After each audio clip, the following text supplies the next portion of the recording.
بزرگوں کا فیض ان کی موت کے بعد، ان کی وفات کے بعد کم نہیں ہوتا، بڑھ جاتا ہے۔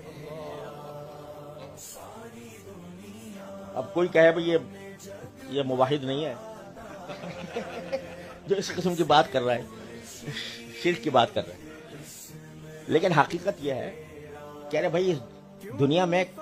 دینے والی تو ایک ہی ذات ہے، کوئی اور ہے؟ اگر کوئی استاد، اگر کوئی شیخ، اگر کوئی والد، اگر کوئی پیر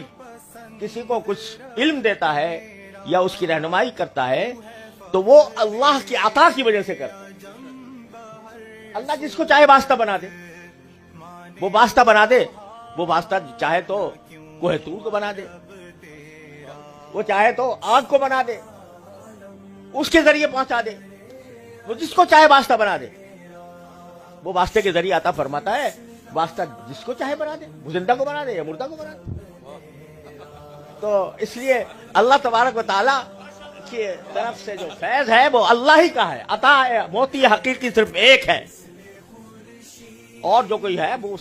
اس نے واسطہ بنا دیا، اس کو احسان ماننا چاہیے کہ اللہ نے مجھے واسطہ بنا دیا۔